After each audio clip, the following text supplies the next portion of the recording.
I won't forget that morning, not if I live to be 100. I counted the men as they marched out of the yard. They'd hardly slept for weeks. We of the CID had slept even less, but the nightmare that kept us awake was all the same nightmare.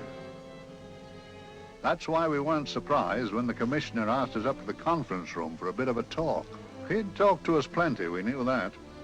It didn't help any to know what was ahead of us.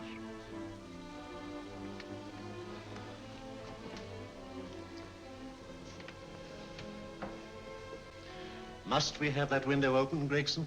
Oh, shut it if you want to. Chief will be in enough of a temper without having a ruddy blast down the back of his neck.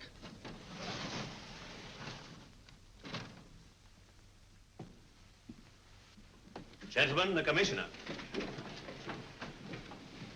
Stuffy in here. Be seated, won't you? Gentlemen, if you wish to know what able men you are, read any of the works of popular fiction that glamorize your achievements, but don't, I beg of you, read the daily papers. They might give you an inferiority complex. I hate to mention it, but we're confronted with a series of the most atrocious murders since Jack the Ripper. And in the meantime, the CID might as well be playing at shove-hate-me for all the good we've accomplished. Now look.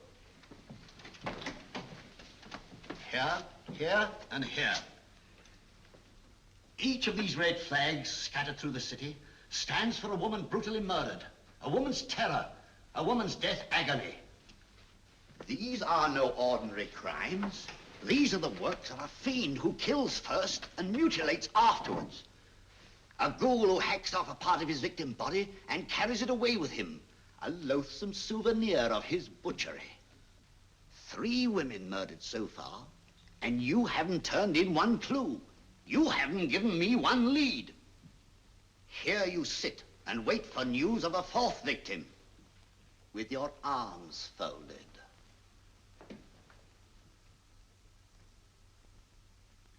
Well, we hadn't long to wait. It was down Lambeth Way where a young woman was hurrying home late last night. She saw something and stopped. It was a constable. He spoke to her and he walked along with her, just in case. He saw her go down the stairway to the basement lodging where she lived. We can only surmise what happened after that.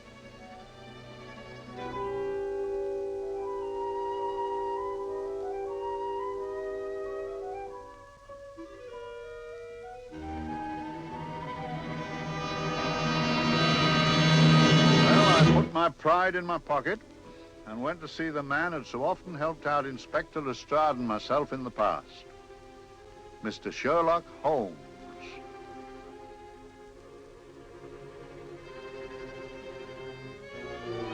If ever a man needed help, I did.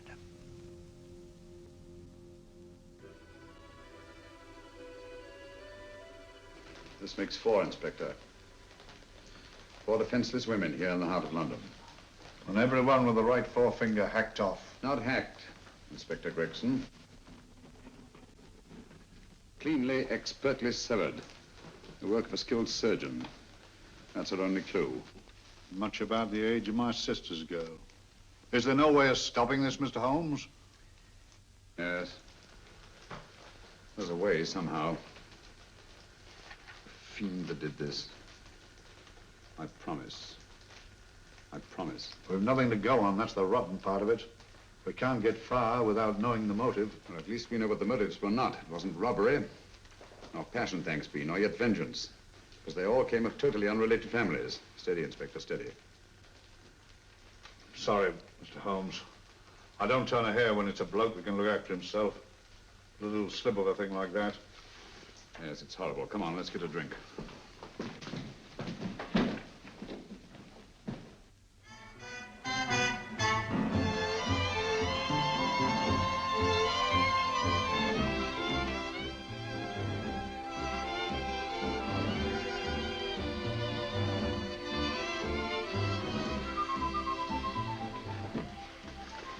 evening, Mr. Holmes. Evening, Vincent. Whiskey and soda, please, and a double for my friend here, Inspector Gregson.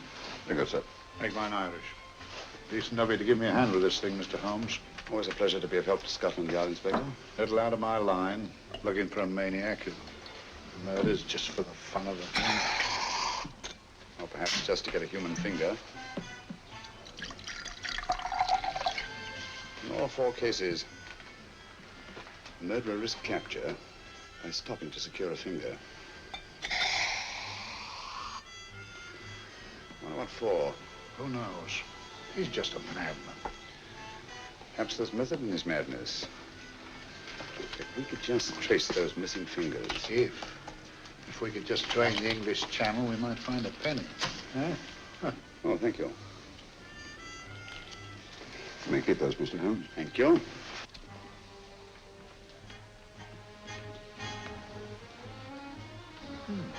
Sir George Fenwick, isn't it? Yes. Is that his daughter with him? Don't be so naive, Inspector. You know everyone, don't you, darling? Well, hardly. A week ago, I didn't know you. A week. How fast it's gone.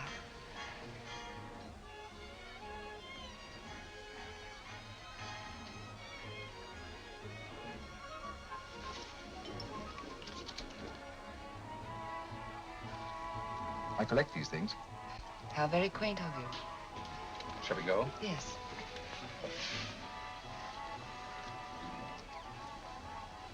What are you looking at, Mr. Holmes? Looking at a very handsome woman. Not fond of the purple, but giving an excellent imitation. Would you like to come to my flat for a nightcap? Lovely idea. Yes, isn't it?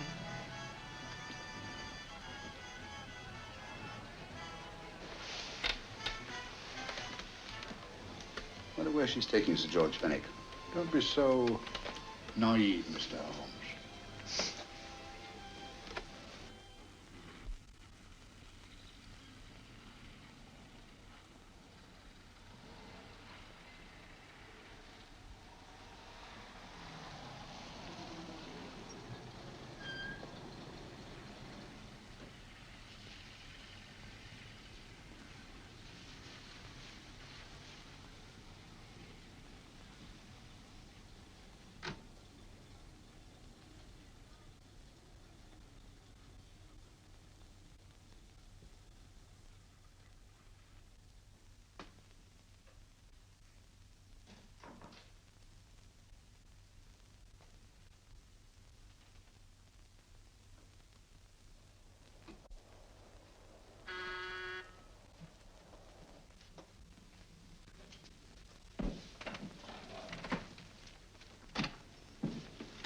Good evening, Mum. Hello, Grandon. Any messages? No, Mum.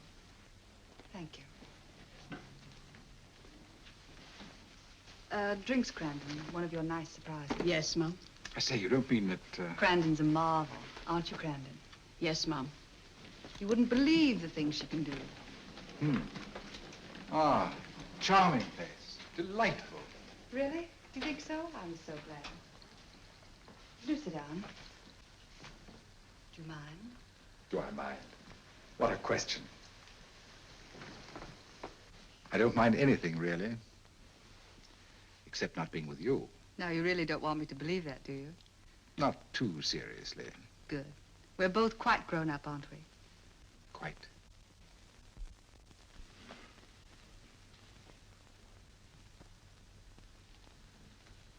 You're a treasure, Grandon.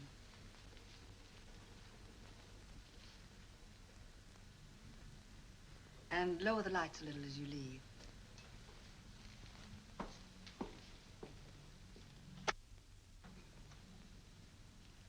I prefer a more flattering light.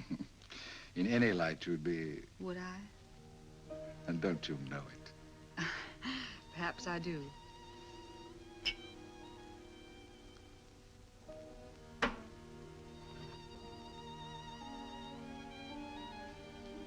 Oh, that priceless woman. You wouldn't believe it, but she's absurdly romantic. She loves dreamy music, and she thinks that we... But we do, don't we? Do we? Well, it's rather soothing, restful. Yes. And we all need rest at times, like tired children who played too long. You've played with wooden soldiers, I suppose. Funny. Hadn't thought of that for years. Toy boats were my special joy. Anything I could set afloat anywhere. Like this. And this. Toy boats sailing into the Never Never Land. The land of beautiful dreams. Look. Look, odd, isn't it, how the light is reflected? Little specks of light that move and move. Like stars on a slowly moving stream. You know, Holmes, I'm very sensitive to atmosphere. No? Yes, I can tell by the feel of this room there's been a murder committed here. It may interest you to know, my dear fellow, it was the other side of that door at the foot of the stairs that the poor girl was murdered. If only I could find it. Find what? The one thing these unfortunate victims have in common that might give us a motive for these murders. There must be something. Another Jack the Ripper, if you ask me, a homicidal maniac. No, Watson. In the case of Jack the Ripper, there was one thing in common. His victims were all from one walk of life, living in the same section of the city. In this case, the murderer chooses his victims from all walks of life and from different sections of the city. No, my dear fellow, this is not the work of a homicidal maniac. It's something infinitely more sinister. Give me the creeps. What on earth are you talking about? Watson, I'm convinced that these murders are only incidental to some larger and more diabolical scheme. That may be, but why the severed fingers? The answer to that question, my dear fellow, is our only hope of solving these mysteries. Dear sister, I am so happy. I had such a lovely holiday at Brighton with you and Alf. And I'm looking forward to being with you again. Poor little thing. Sort of raises a lump in your throat. I can picture her sitting here happily writing this letter. And a lot bit realizing that she's shortly going to her death. Hello? Gregson. Oh, there you are, Mr. Holmes. I've been looking for you everywhere. What's happened? Murder in Edgware Road, not half an hour ago. Woman? Yes, and the right forefinger cut off clean.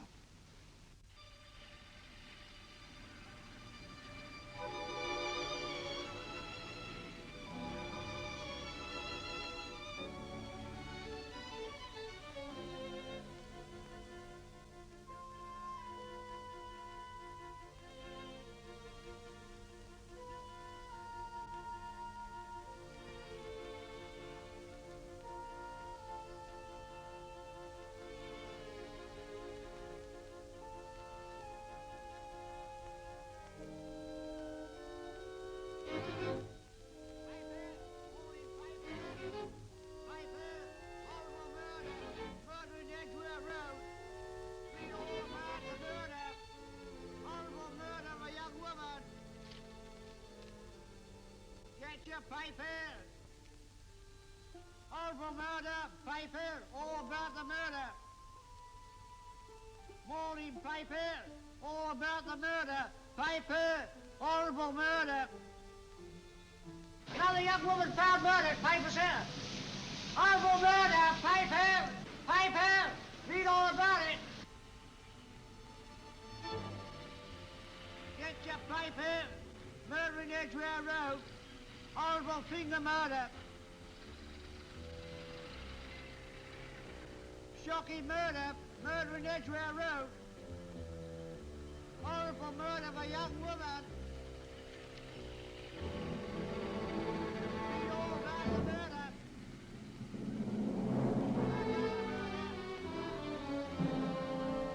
Only fancy, Mum. There's been another of those horrible murders. Dear, dear, how shocking.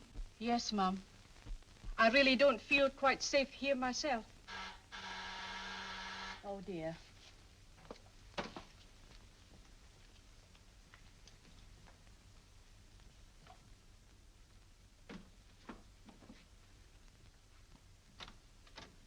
Why, Sir George! I must see Miss Marlowe at once. I don't know if she... I must see her. Where is she?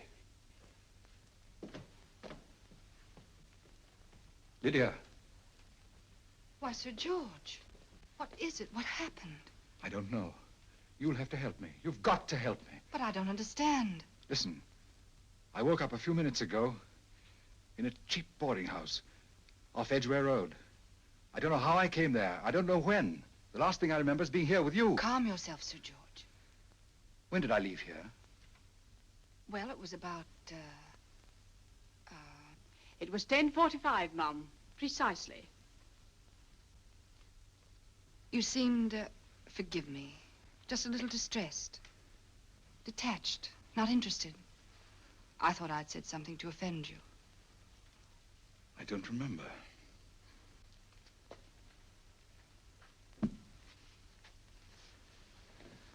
I can't remember. Tell me, has this happened to you before? Before? Well, there is such a thing as amnesia, you know. If it was 10:45 when I left you, it was 9 this morning when I woke. Over 10 hours lost. 10 hours that I can't account for. And in my pocket when I woke, I found... Here, in my pocket. That isn't... Oh, it's not for you, of course. It can't be. Excuse me, Mum, but there's a man asking to see the gentleman. Send him away. Yes, Mum. No, please. I'll see him.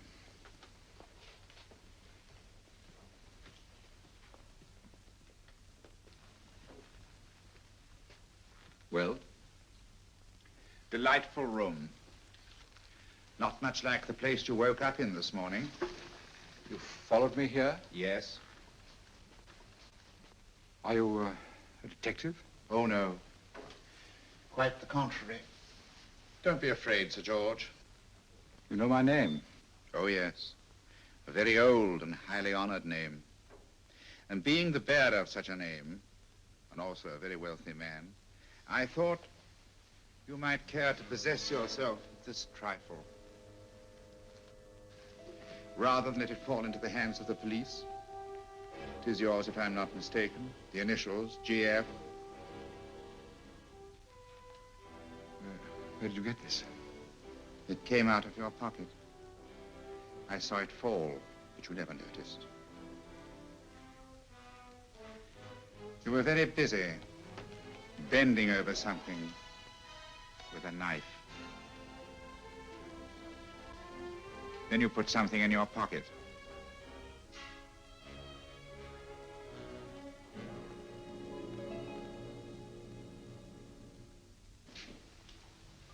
Come along, Holmes, come along, come along. How many more times must I tell you? You're missing a treat. This is delicious. Little jam tarts to follow. Aren't you tempted? You and your flesh pots. They tell me that fish is good for the brains. Brains, I haven't any. You realize that a whole day and a night have gone by since that bestial affair in Edgware Road? I'm as much in the dark as ever.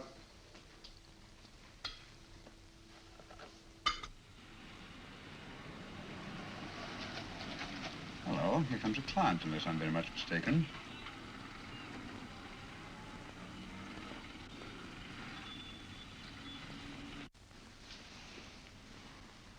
Well, attractive. Very attractive.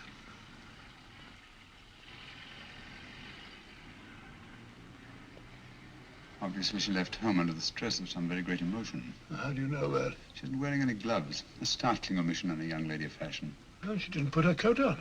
Open car, too.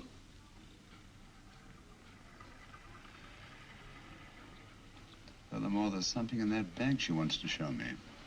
What makes you say that? The bag doesn't match her dress, indicating it was picked for size rather than style, to accommodate some bulky object. You amaze me, Holmes. Not to mention, my dear fellow.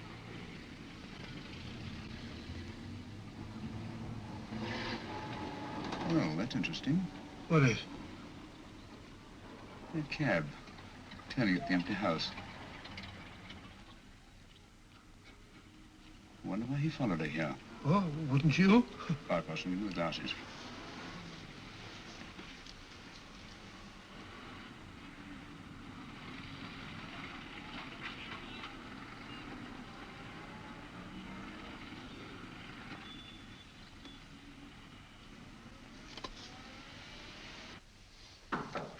Well, we shall soon know.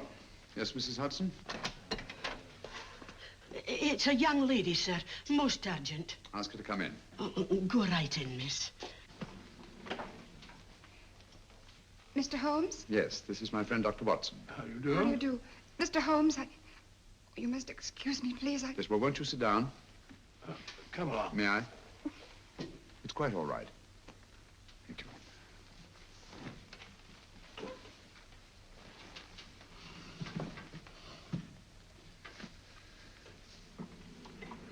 Now try to control yourself, Miss Fenwick. You're with friends. You know my name? No magic, I assure you. I've often seen your picture. You're the daughter of Sir George Fenwick, aren't you? Yes. It's about my father that I... What about your father, Miss Fenwick? Oh, I don't know what to do.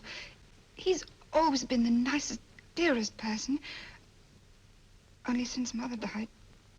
Yes, we do. We know. So I didn't think anything of it when he was away all night before last. But he didn't come home until yesterday at tea time. He didn't come in for dinner at all. Just paced up and down in the library hour after hour. I begged him to let me in, but he wouldn't. Steady, steady. Now take your time. I couldn't sleep a wink last night. Then I started hearing things. Hearing things? What sort of things? I heard someone in the garden underneath my window. Then I saw a figure moving down the garden path. And I recognized my father. Stealing through his own garden like a thief.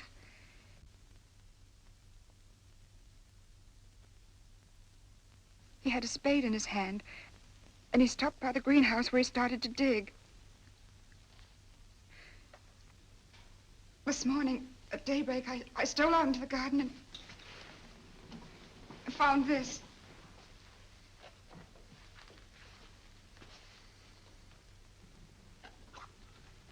A finger. A human finger. Ring up Scotland Yard, will you, Watson? Ask them to get hold of Inspector Gregson and tell him to meet us at once at George Fenwick's house, Kingston. Operator, get me Scotland Yard quick. Where's my father, Norris? He's still in the library, miss. Thank you. We'll see him right away. Will you come with me, please? Thank you. I got your message, Mr. Holmes. Yes, indeed. Dad, may I come in? Dad. That's funny. He doesn't answer. Do you mind? Please do. Thank you. Watson, quick. Oh, Come along, no, my dear. no, no. Take charge, Miss Fenwick, please. Sorry, sir. No, miss, please. Please come along with me.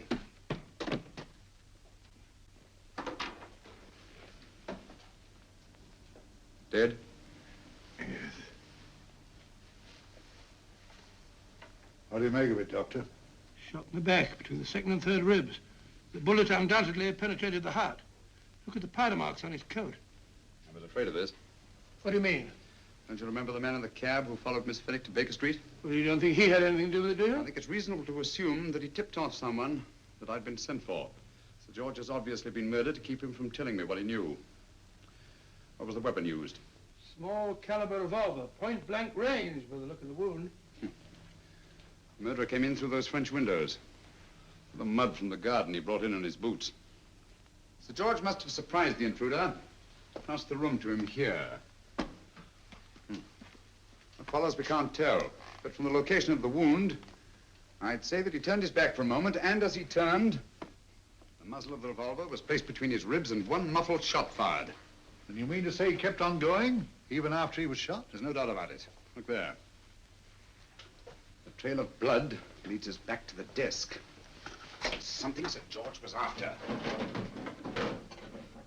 Something. I know. He was trying to summon help, poor chap. I don't think so, Watson. There's the bell pull by the fireplace.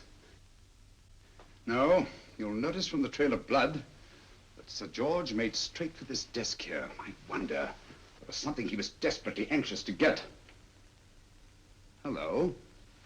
His right hand's clenched. That's perfectly natural. Death agony. But the left hand lies open. Why only one hand clenched in the death agony? The right hand, the hand nearest the desk. Please note that.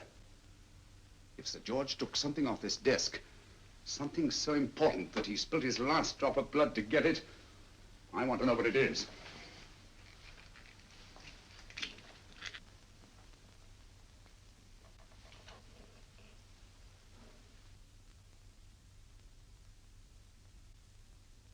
It's nothing but an ordinary match folder. Where does that lead us? I imagine to something very important, Gregson. This match folder's from Pembroke House. Why shouldn't it be? He was there, you know. We saw him yesterday. Yes, but the effort he made after he was shot to get hold of this match folder.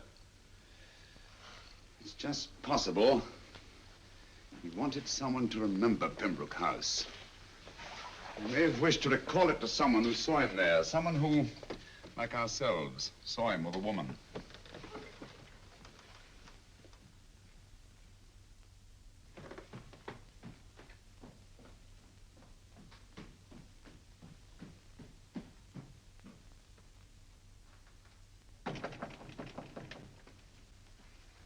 Come in. Oh, Dr. Watson, this came by hand for Mr. Holmes not 10 minutes ago. Thank you, Mrs. Hudson. That would be the report from Mr. George's bank. Report from Sir George. Oh, really? Don't you remember his daughter told us that he'd just closed his account? Had it looked into at once.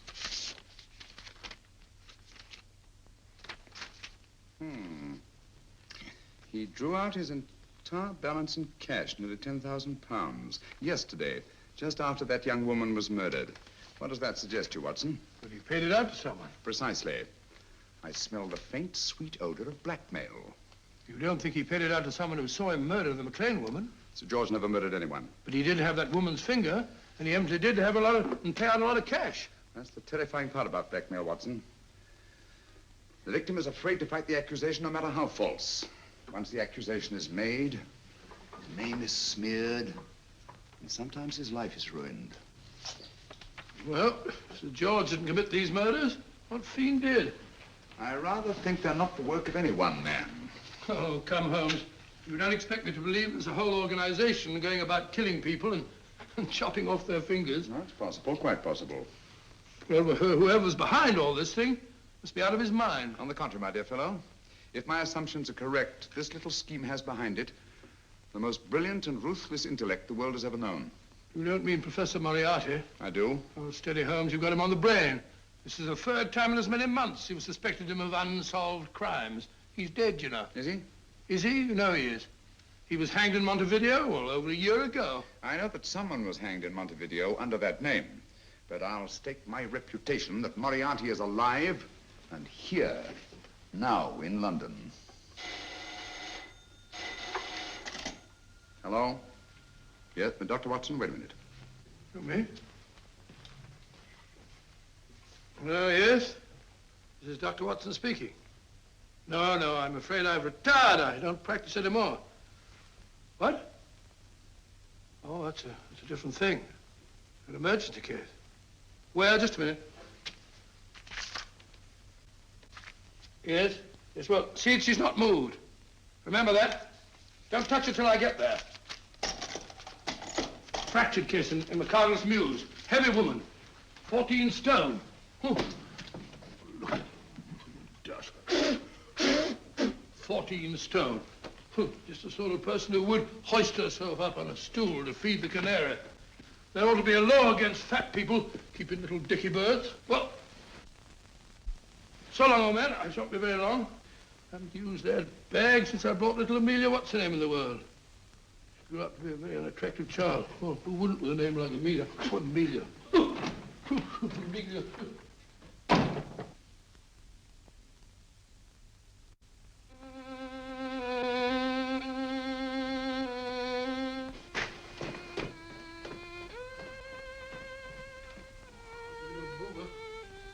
People so stupid about accidents.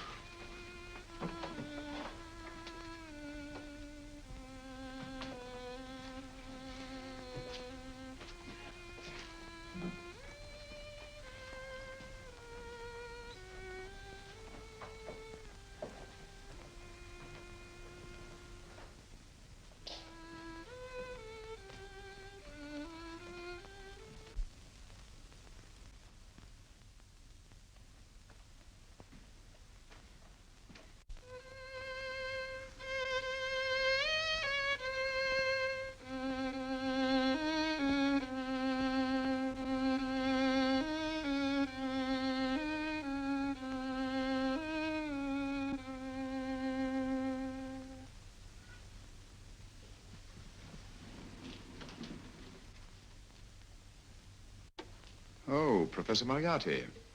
Not that I wish to appear inquisitive, but to what am I indebted for the pleasure of this visit? Scotland Yard will be interested. It's very convenient for me to have Scotland Yard think that I'm still dead in Montevideo. I never dreamed of fooling you. Thank you. The thought occurs to me, Mr. Holmes, that there are some advantages in living within the law. You are very comfortably fixed here, aren't you? As I get on in life, the little comforts appeal to me more and more. Oh, I beg your pardon. Won't you sit down? Thank you.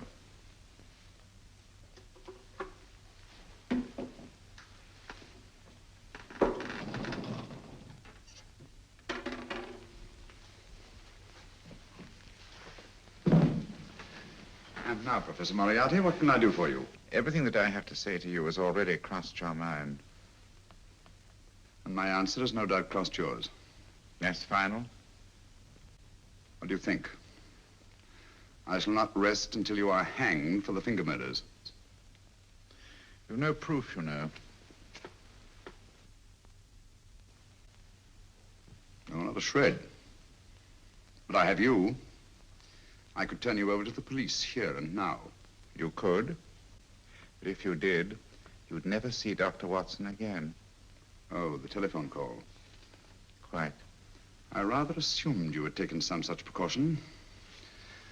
Or I should have snatched up a revolver and indulged in a fit of heroics when you came in. Very smart, aren't you? Not smart enough. Or I should have anticipated you. But if any harm comes to Dr. Watson, I shall seek you out. I shall not rest until I find you, and when I do... No harm will come to Dr. Watson this time. But I can't answer for the future. Mr. Holmes, I should strongly advise you to drop this case. Don't be silly. Think it over. We've had many encounters in the past. You hope to place me on the gallows. I tell you, I shall never stand up on the gallows.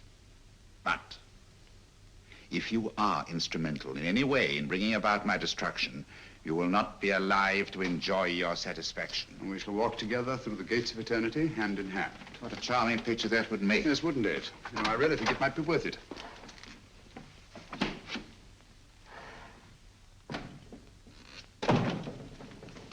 Shoelaces, Governor? Tuppence a pair.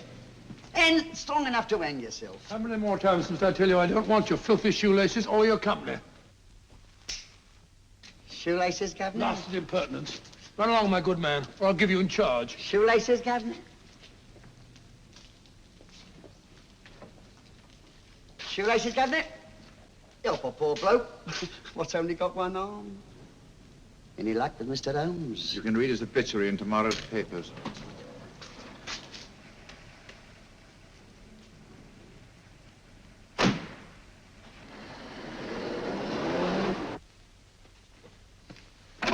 Oh, there you are, Watson. Come in. I was, just going out to look for you. Look for me what for? Suppose you don't think I know my way about. Well, you're right, I don't. Blast all practical jokers anyhow. Know where I've been? On a wild goose chase. Exactly. There's no such number in McCardle's Muse. Some fool's idea of a joke. Did you see anyone? No, nobody especially.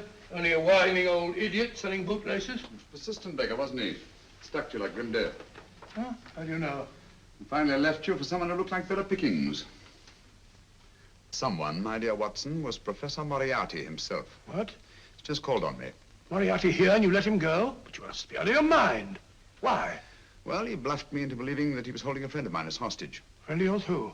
Oh, nobody very important, just a fat, lazy fellow. Medical man, I believe. Medical man? Do I know him? Yes, I think you do. Fellow by the name of Watson. Watson, never heard. Who, me? I'm afraid so, old fellow. Your street hawker's job was to do away with you in a certain contingency. And you let Moriarty go? Because of me? I had no choice. I can't afford to lose you, old fellow. Well, it's very decent of the old chap, I must say, but... I wish you'd nabbed him. We shall, never fear.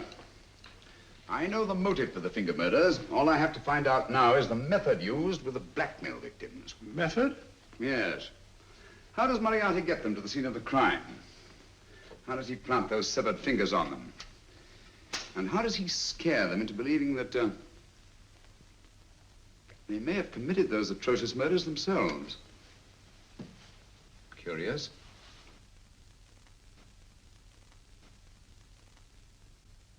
Very curious. Huh? Curious? What's curious? That window in the empty house across the street. First floor front. Huh? What's wrong with it? It's open. Why shouldn't it be open? Well, it wasn't open half an hour ago. I'll stake my life on that. Oh, it's not our business. Let it stay open. I wonder if you'd go over, old fellow, and see what's the matter. Oh, trespassing. Against the law. Very well, I'll go myself. Oh, well, if you're going to put it like that, ridiculous waste of time. Going about shutting windows at this hour of the night. Here, you better take this torch. Well, take what? Dignified job for a doctor. Dr. Watson, the torchbearer. And what do you propose to do? Sit in a comfortable chair, I suppose, and read a good book? That's a very good idea. Yes, a very good idea. While I play night watchman, you have a nice read. Mm-hmm. Good night. Have a good time. Have a good time? What do you mean, have a good time?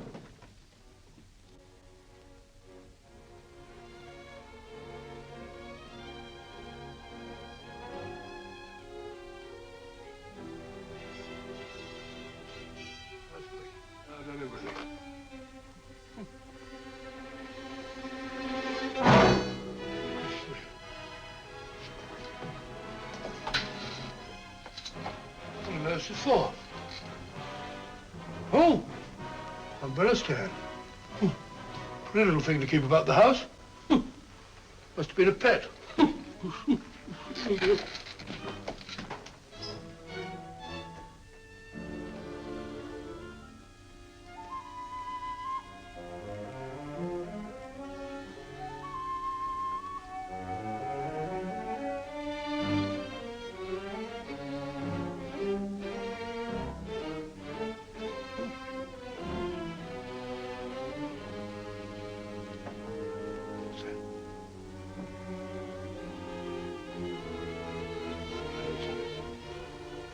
Right, Barbara.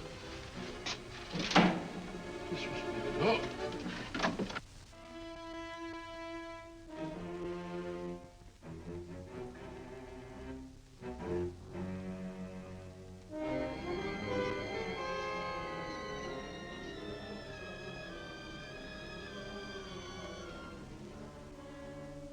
Well, he sits comfortably reading a book.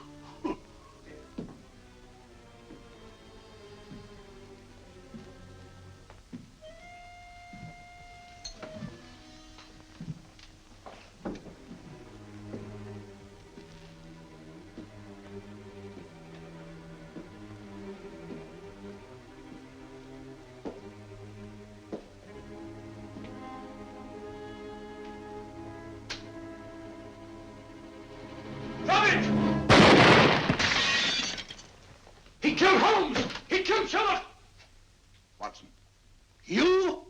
But I saw him shoot you a second ago. Not me, my dear fellow. Merely the bust of Julius Caesar. Incidentally, you may have noticed that all through the ages, prominent men have prominent noses. Oh, I'm afraid we're in for terrible trouble again with Mrs. Hudson. Window smashed, plaster all over the floor. Get up, you.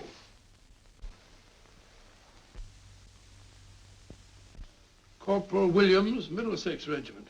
Discharged from the army as physically unfit. Huh. Papers seem in order.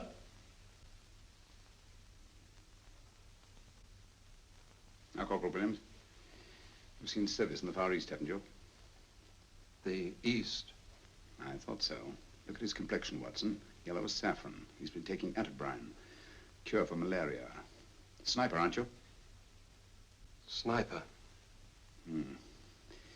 Why did you try to kill me? I had to kill him.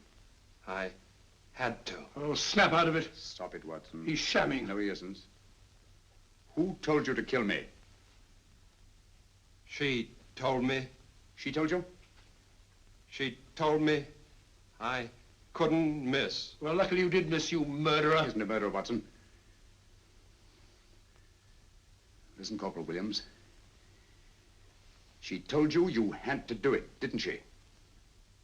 I had to do it. I've got it, Watson, I've got it. Got what? The method used in the finger murders. Well, what is it?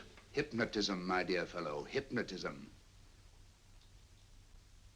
And it wasn't against his nature, that's the devilish part of it. They picked a man for their purpose whose job was sniping. Who are they? Professor Moriarty and his finger murderers. Williams spoke of a woman. I think you'll find that she asked him home tonight for a drink. Nice quiet rooms, soft lights, music. You got it all pat, Mr. Holmes. What's the lady look like? Oh, up 30, nice figure, blonde, lustrous eyes. Oh, really? Got a phone number? Oh, so? Williams will give us her address. Look after him, Gregson. Don't let anyone come near him. He's our key witness in the finger murders. Well, I hope you're guessing right, Mr. Holmes. Get up, Williams. Now, go with Inspector Gregson anywhere he tells you. Come on. Yeah. Ring me as soon as he comes to himself, will you? I will. Good night, gentlemen. Good night. Well, if you believe that fellow Williams was hypnotized, I suppose you think Sir George Fenwick was hypnotized too. Yes, I'm quite sure of it. Have a cup of tea? Thanks, old boy. Nothing to eat. Well, why didn't these people make Sir George do the murder himself? Because they didn't want to get him hanged. They wanted to blackmail him. Well, who do you think the actual murderer is? One of Moriarty's gang. A diabolically simple technique. Kill a woman. Yes, but why cut off the fingers? My dear fellow, don't you understand? The severed finger is what links the blackmail victim to the murder. He wakes, finds the grisly thing in his pocket. Doesn't know how it got there. He's no idea that he's been hypnotized. For all he knows, he may have committed the atrocious crime during some dreadful lapse of sanity. In that state, when he's utterly demoralized, the blackmailers take over. Is that it? Undoubtedly. You see, they swear that they saw him commit the murder. And being human, the victim will pay anything rather than stand trial on a charge that will make his very name loathsome. Oh, it all fits in if you believe in hypnotism. The only possible explanation. You think the hypnotist is that woman with the blonde hair and the lustrous eyes, the woman you invented? I didn't invent her. I saw her. What on earth are you talking about? That woman, my dear Watson, was with Sir George when he left Pembroke House. I saw her there. I shall see her again, and Williams will lead me to her. That's why it's so important to keep him safe. He will identify her.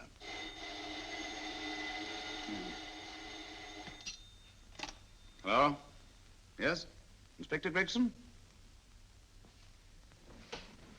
What? I'll get every constable in the district. Yes, I'll be over at once. What's happened, Holmes? Williams is missing. Great Scott! Come on.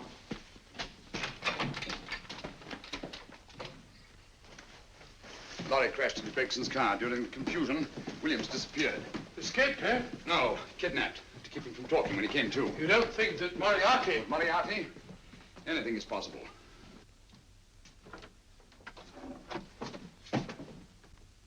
Williams! Dead. You see, anything is possible.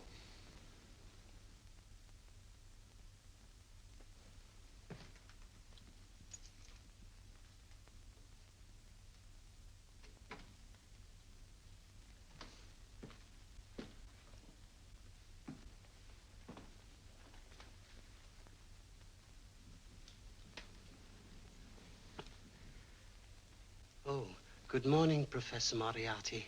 You startled me. I'm dressing another dolly, a dear little nurse. Is there anything wrong with your finger? Just a splinter. Nasty thing, splinters. Most trying. One can't be too careful, but I'll get it out for you. I have the very instrument to help you. Sharp enough to split a hair. Put those tools away until they're needed. But they're not tools, sir. They're instruments. Put them away. Is Lydia in? Yes. But really, you should let me. Get dressed. Holmes and Watson just left Baker Street for the Mesmer Club. Mesmer Club, the meeting place of all the top hypnotists in London. Do you suppose that Mr. Holmes is onto our method? If he suspects, it's merely a suspicion. It's our business to see that it ends there. I hope you're right. Williams passed away before he could talk, remember? What do you want me to do? Go to the Mesmer Club, meet Holmes, and induce him to come back here. Isn't that a bit dangerous? Every meeting with Sherlock Holmes is potentially dangerous. However, you say he didn't see your face at Pembroke House.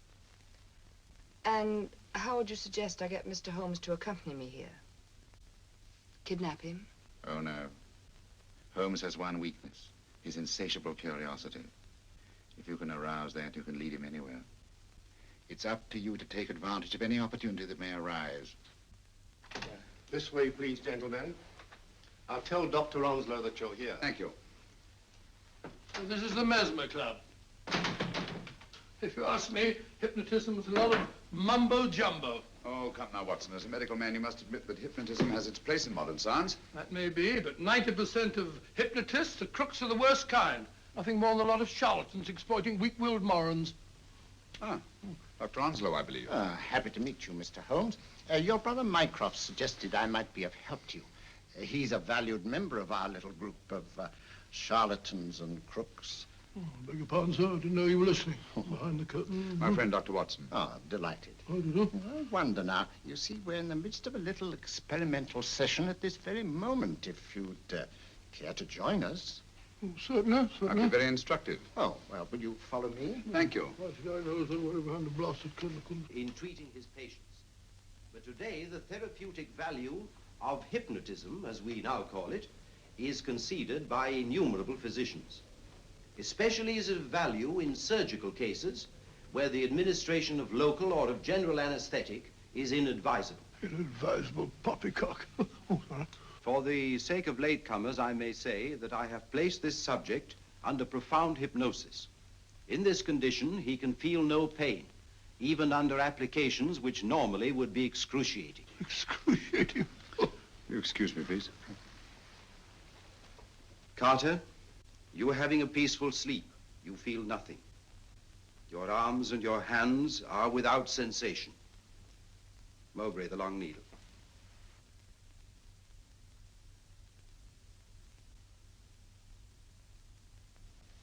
Carter, give me your right hand.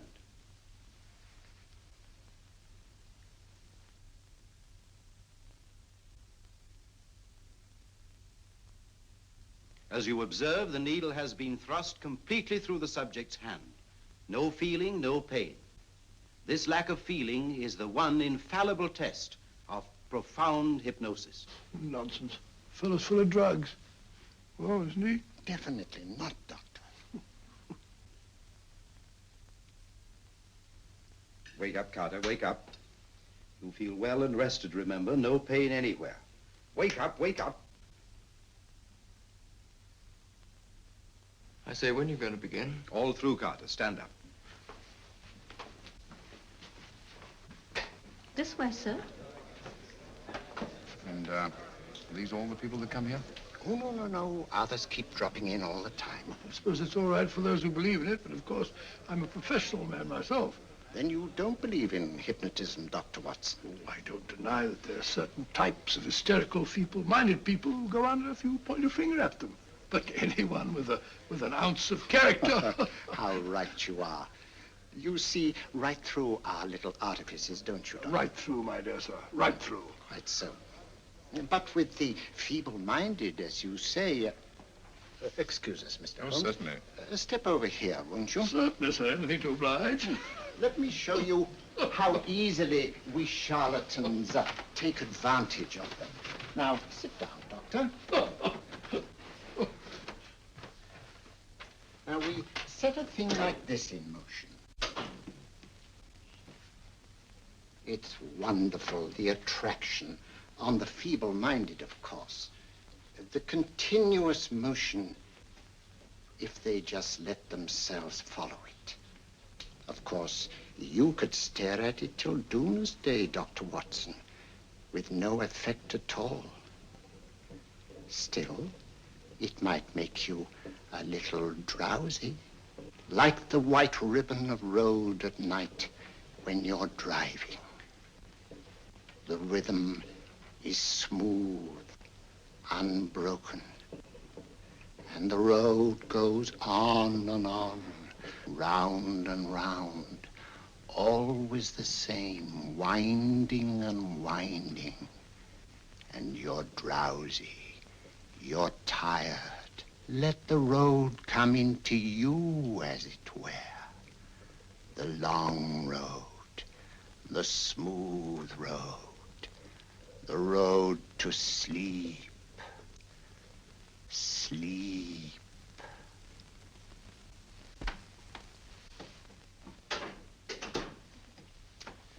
Open your eyes. Stand up. Turn around. And now, Dr. Watson, you're on a holiday in Scotland.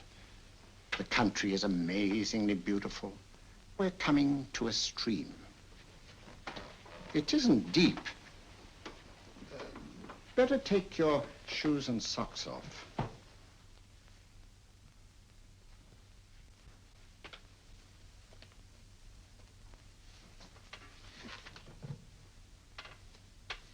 Roll up your trouser.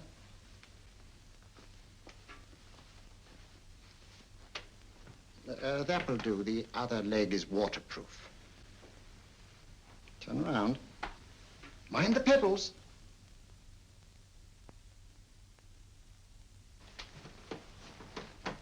Sit down.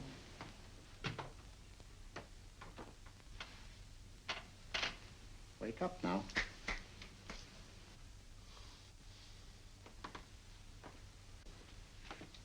I see. What I tell you, it didn't work with me. Why, nobody with an ounce of character.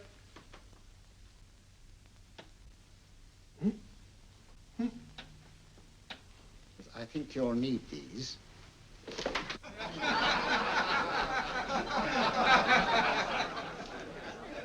Nothing to laugh at. Watson, she's here. Oh, the woman you're looking for? Yes, I'm going to meet her. Perhaps I can induce her to take me to Moriarty. Do you think it's wise, Holmes? May not be wise, but it's essential.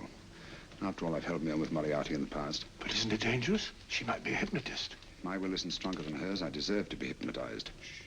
I feel I must protest, Dr. Onslow.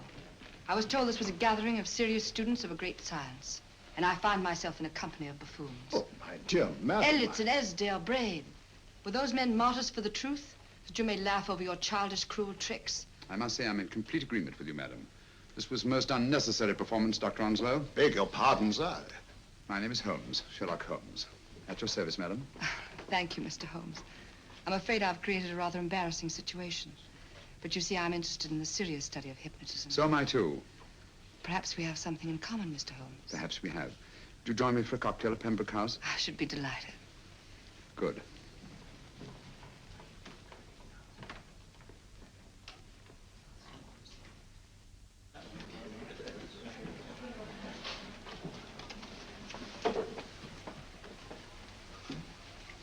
Thank you.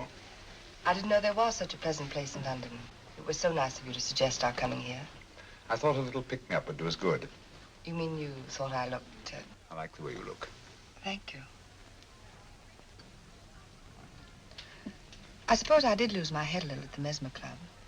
But you see, hypnotism is almost a religion with me. I know so well what it can do to help, heal. And I can't bear to see it used for trivial purposes. I know very little about it. That's why I went to the Mesmer Club. You see, I'm rather puzzled just now with the case that I'm working on. How fascinating. Tell me about it. It's the murder of Sir George Fenwick. Fenwick? Who's he? Quite a well-known figure. Odd now I come to think of it. Last time I saw Sir George was here at Pembroke House. Strange. Yes, isn't it? He was sitting, I believe he was sitting at this very table. Cigarette? Thanks. Do go on. There was a charming lady with him. He was lighting a cigarette.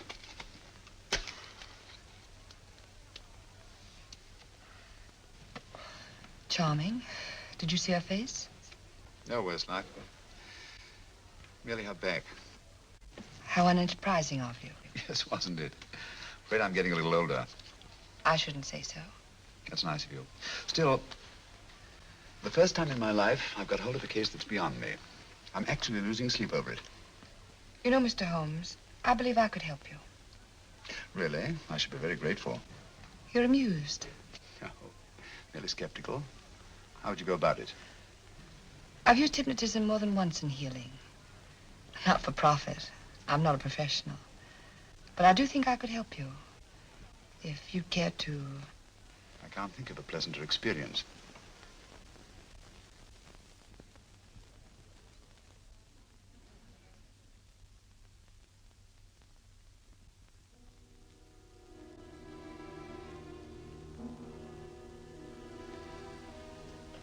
Low lights, music, is that all there is to it?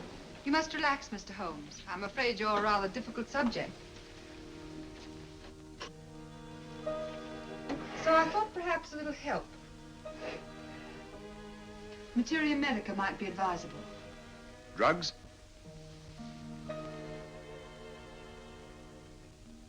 No, I'd rather not, if you don't mind. As a matter of fact, I'd rather not myself. But Schrenk-Notzing, he practiced in Munich, you know. Believed it the best means for difficult subjects. Do you mind? Well, as a matter of fact, I don't approve of sedatives. Just as you wish. We don't have to go on with this at all, you know. Wait a minute. Wait a minute.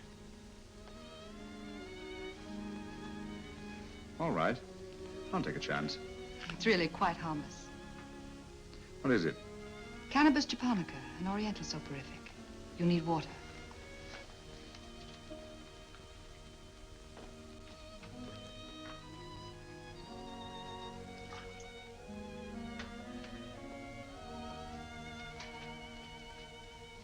Thank you. Now sit down, Mr.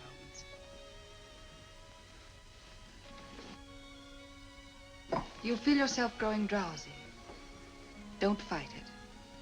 Give in to it. Because you do want to sleep, you know. Just fix your eyes on this one white flower floating on the water. Empty your mind of every other thought. Follow the motion of the water. So smooth, not a ripple. Waters of forgetfulness. Steady, deep, strong. Strange, isn't it? How the light is reflected. Little specks of light that move and move.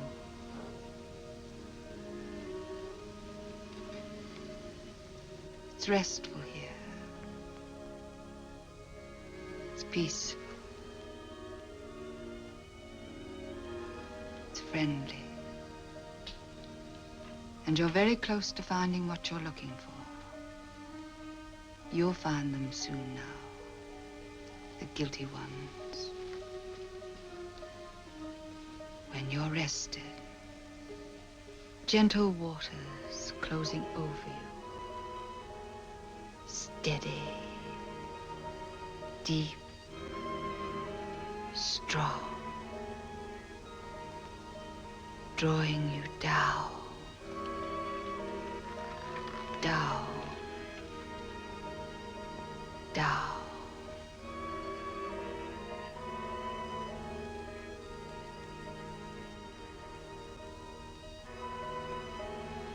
Sleep. Sleep. Sleep.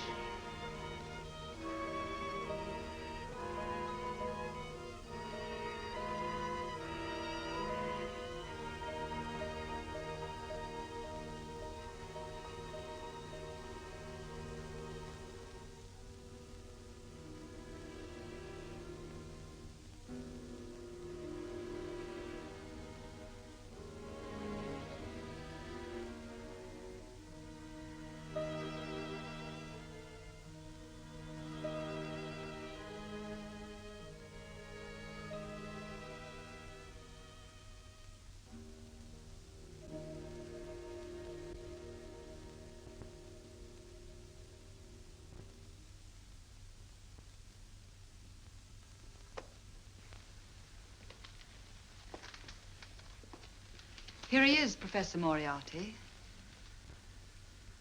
Stand up, Mr. Holmes.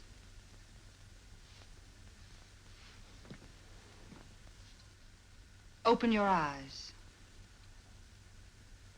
Face this way. Are you satisfied? We are dealing with a clever man. He may be shamming. There's just one infallible test for profound hypnosis. You ready, Dr. Simnel?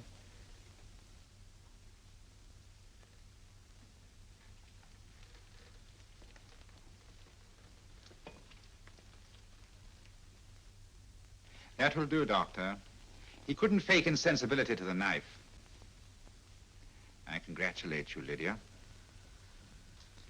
Turn round, Mr. Holmes. Now walk to the desk.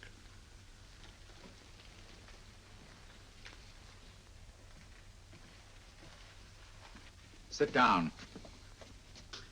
Take that pen and write what I tell you to write. I have at last found a case which I cannot solve.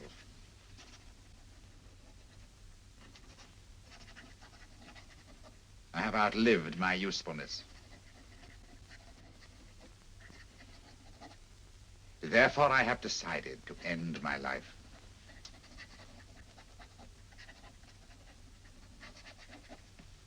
Sign your name. Now blot it.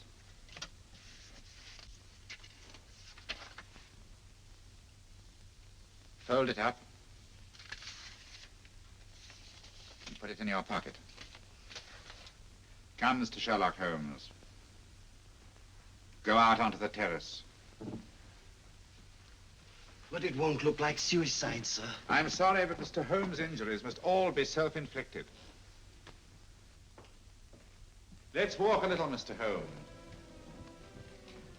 It's so pleasant here in the garden. Just step up here onto the terrace. It's a nice, broad terrace. Now turn to the left and walk slowly to the end of the terrace.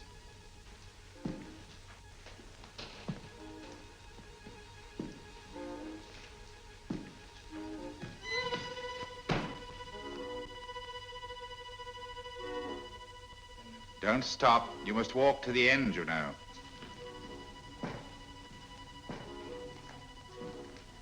The end leads to an open doorway. You can pass through it in perfect safety.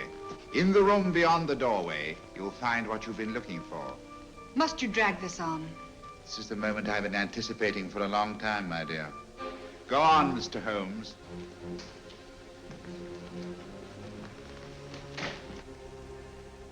Through the open doorway, you will find the man responsible for the finger murders and the death of Sir George Fenwick.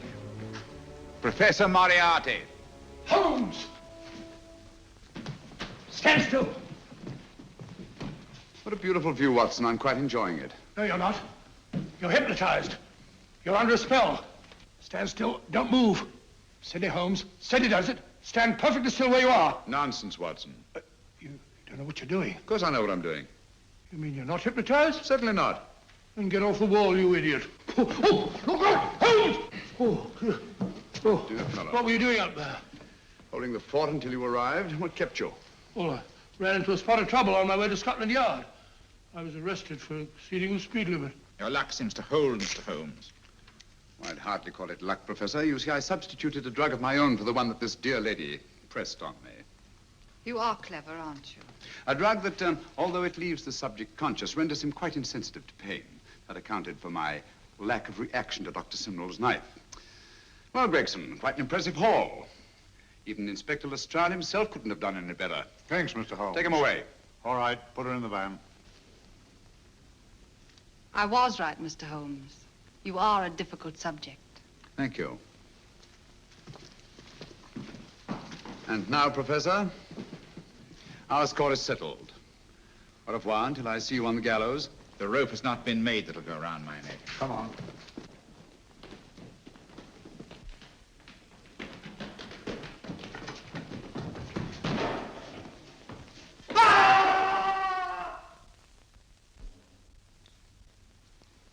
take care of things, Mr. Holmes. Thank you, Inspector. Come on.